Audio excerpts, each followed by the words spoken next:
Assalamualaikum warahmatullahi wabarakatuh. Instrumen merupakan salah satu hal yang penting dalam bidang ilmu kimia. Biasanya instrumen digunakan dalam proses analisis kimia. Nah, salah satu instrumen yang sering kali digunakan adalah spektrometri massa, di mana alat ini biasanya digunakan dalam proses analisis senyawa organik. Nah, pada kesempatan kali ini kami akan menjelaskan tentang spektrometri massa. Di sini kami beranggotakan 3 orang. Yang pertama adalah Putri Malta Albasari dengan LP terakhir 077, Gilang Rifki Ardianto dengan LP terakhir 079, dan Muhammad Wahdan Fasyangkara dengan NRP 081. Oke, kita akan membahas spektrometri massa secara umum terlebih dahulu, di mana alat ini biasanya digunakan untuk menentukan struktur kimia dari molekul organik berdasarkan perhitungan massa dari molekul tersebut serta pola fragmentasinya. Pada instrumen ini tidak melibatkan interaksi antara radiasi elektromagnetik dan juga materi, sehingga berbeda dengan metode spektroskopi yang lain seperti pada spektroskopi UV vis dan juga spektroskopi inframerah atau FTIR. Selanjutnya, teknik analisis pada instrumen ini dilakukan dengan cara mengukur rasio massa terhadap muatan dari partikel-partikel yang bermuatan. Nah, serta alat ini bekerja dengan cara mengionkan senyawa untuk menghasilkan molekul bermuatan atau fragmen-fragmen molekul dan terukur rasio massa terhadap muatannya. Selanjutnya, fungsi dari spektrometri massa sendiri yang pertama, dia digunakan untuk menentukan massa suatu molekul atau M per Z-nya. Kemudian, alat ini juga dapat digunakan untuk menentukan rumus molekul dengan menggunakan spektrum massa beresolusi tinggi atau high resolution mass spectra. Selanjutnya, alat ini juga digunakan untuk mengetahui informasi dari struktur dengan melihat pola fragmentasinya. Dan yang terakhir, alat ini dapat digunakan untuk menganalisis komposisi isotop suatu unsur atau senyawa.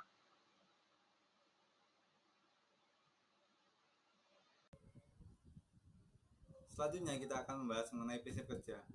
Spektrometri massa sendiri memiliki 3 prinsip utama, yaitu yang pertama, menghasilkan ion-ion dari senyawa anorganik atau organik atau sampel yang kita gunakan dengan metode yang sesuai. Ini juga disebut juga dengan ionisasi. Selanjutnya, memisahkan ion-ion hasil ionisasi berdasarkan rasio massa terhadap muatan atau impersed. Pemisahan ini menggunakan medan magnetik. Dan prinsip yang ketiga adalah mendeteksi ion-ion tersebut secara kualitatif dan juga kuantitatif berdasarkan rasio MZ serta kelimpahannya masing-masing. Berdasarkan 3 prinsip ini, maka kita akan dapat mengetahui massa dari sampel yang kita ukur atau kita uji dengan instrumen spektrometer massa.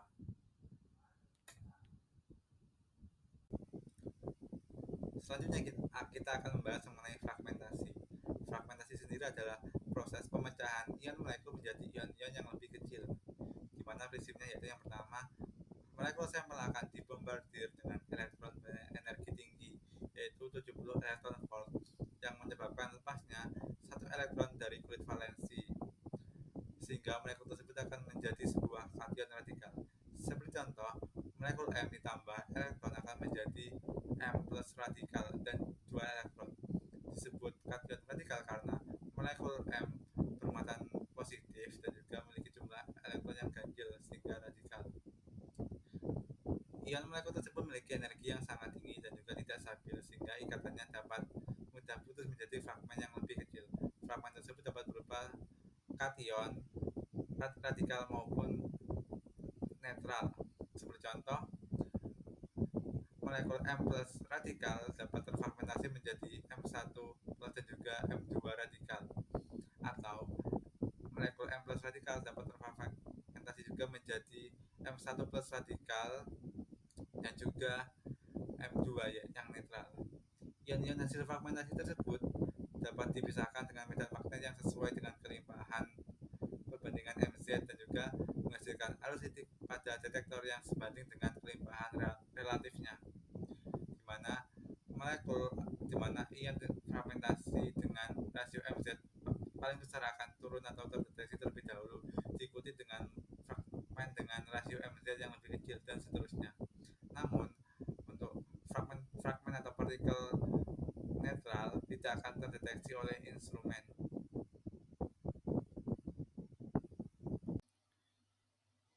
Nah, ini adalah contoh dari proses fragmentasi, di mana molekul ABC setelah ditembakkan elektron akan menjadi ion molekul ABC plus radikal.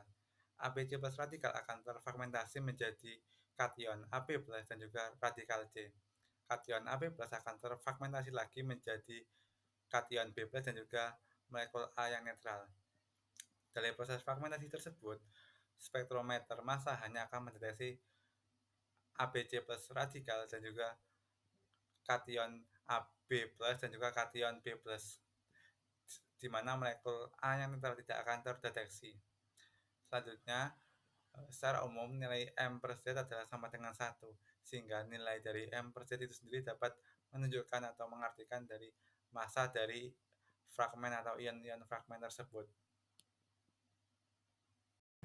Oke, selanjutnya yaitu jenis-jenis dari mass spectrometer. Berdasarkan pola ionisasinya ada 4 jenis. Yang pertama, electron impact mass spectrometer, di mana pola ionisasi sampelnya itu dengan berkas elektron berenergi tinggi. Kemudian cirinya fragmentasinya itu banyak dan kelimpahan ion molekulnya itu relatif kecil. Jadi ion molekulnya itu sering tidak nampak dan sehingga menyulitkan interpretasi spektranya. Kemudian yang kedua itu chemical ionization mass spectrometer, di mana pola ionisasinya itu menggunakan gas, misalnya gas metan, gas isobutan, atau amonia. Kemudian fragmentasinya itu lebih kecil, namun kelimpahan relatif ion molekulnya itu tinggi. Kemudian yang ketiga ada phase atom bombardment mass spectrometer, di mana pola ionisasinya itu menggunakan phase atom, berkas atom, misalnya He, Ne, atau Ar yang berenergi tinggi. Nah, biasanya sampelnya itu dilarutkan dulu dalam suatu low volatile matrix. Contohnya itu gliserol. Nah, kemudian ada flat desorption mass spectrometer. Pola ionisasinya itu menggunakan medan magnet, di mana sampelnya itu diletakkan pada filamen dan dipanaskan secara gradual menggunakan medan listrik.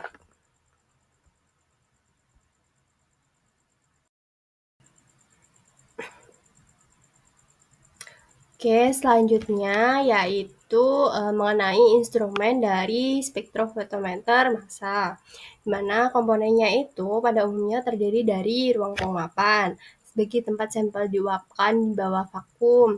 Kemudian ada ruang ionisasi sebagai tempat komponen sampel diionisasi. Kemudian ada analyzer sebagai tempat fragmen dipisahkan sesuai dengan rasio M per Z-nya.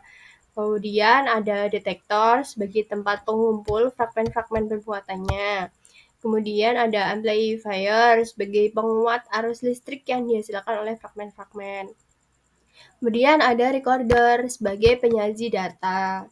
Nah, selain dari komponen-komponen tersebut, juga ada beberapa komponen.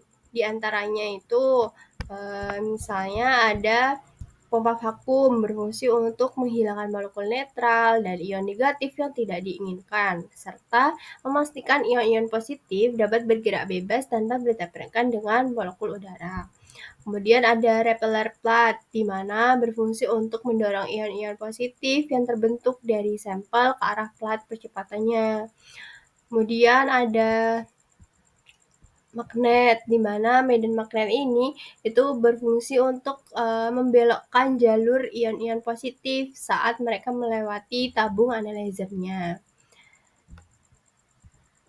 Terus ada juga celah keluar, ini berfungsi untuk melewatkan si ion dengan MZ tertentu dan sehingga mencapai di kolektornya atau detektornya.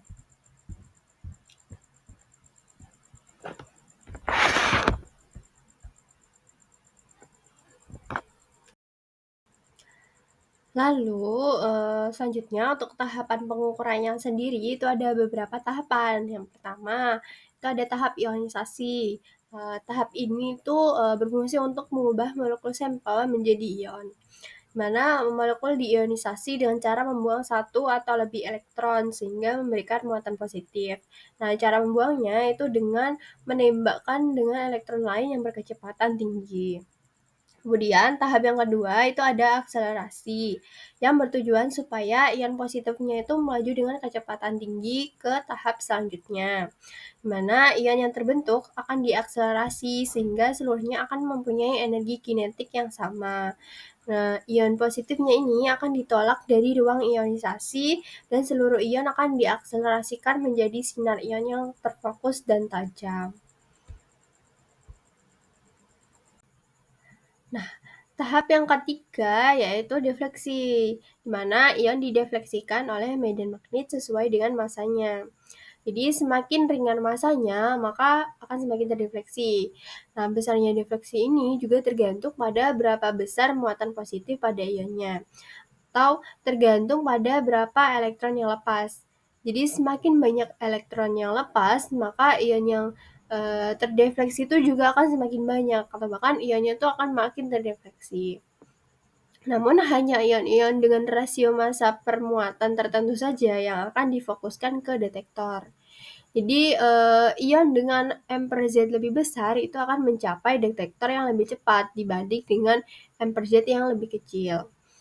Nah, tahap yang terakhir yaitu deteksi, di mana ion yang telah melewati mesin itu akan dideteksi secara elektrik. Jadi hanya ion yang melewati lintasan B saja yang sampai pada detektor. Nah, ketika ion ini itu menyentuh kotak logam, maka muatannya akan dinetralisir oleh elektron yang melompat dari logam ke ion. Di aliran elektron ini yang akan dideteksi sebagai arus listrik yang bisa dicatat. Jadi semakin banyak ion yang mencapai kotak logam, maka semakin banyak arus yang dihasilkan. Jadi semakin besar pula hasil yang dicatat.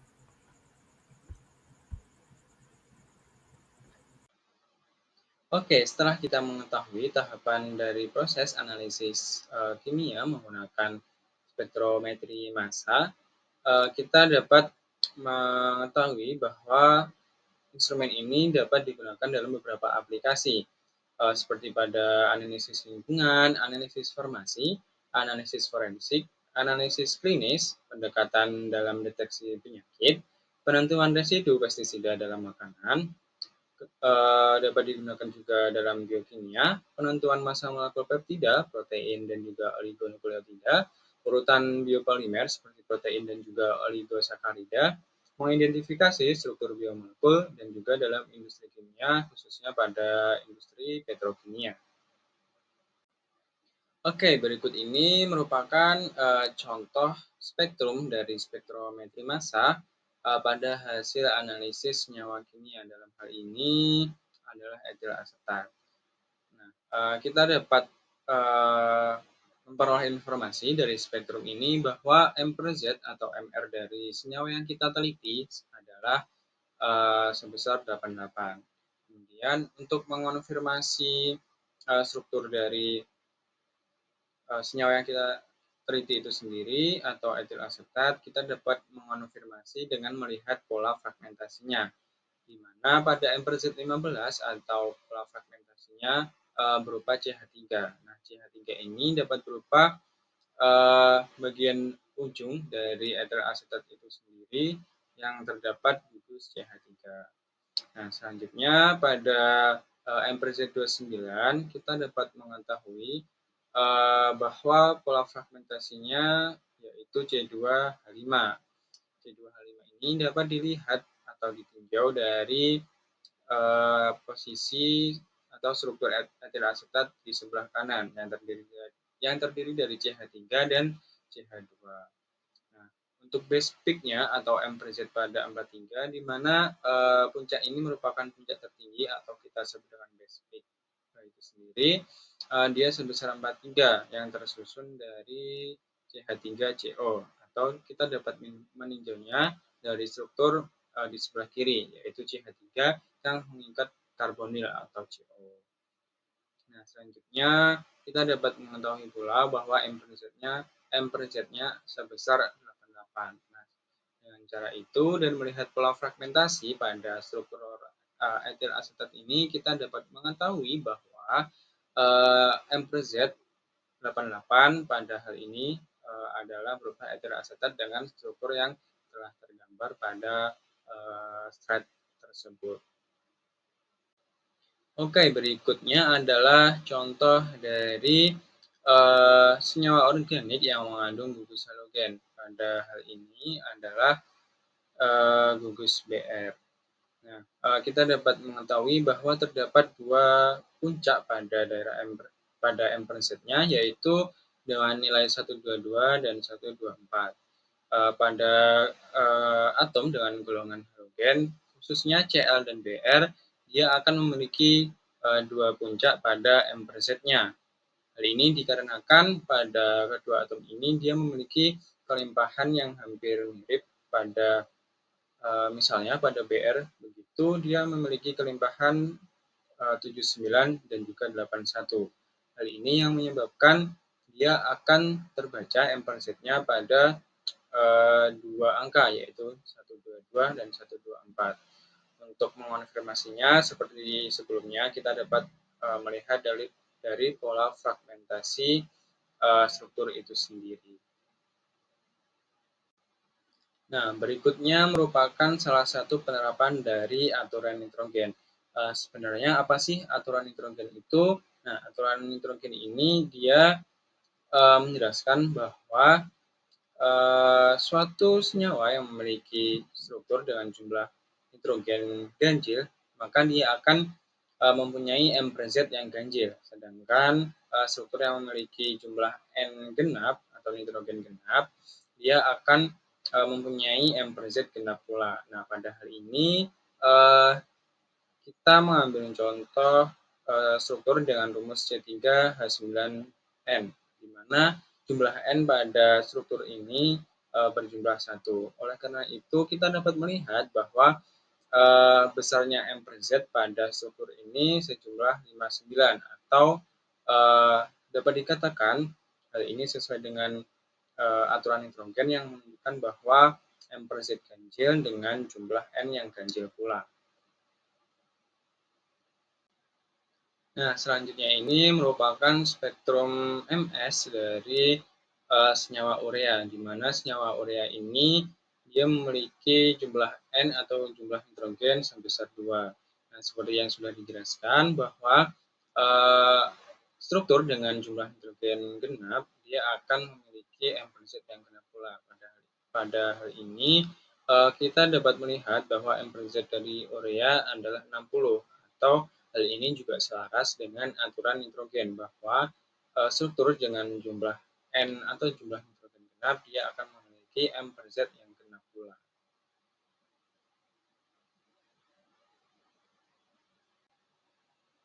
Baik, itu tadi merupakan penjelasan dari kami mengenai spektrometri massa.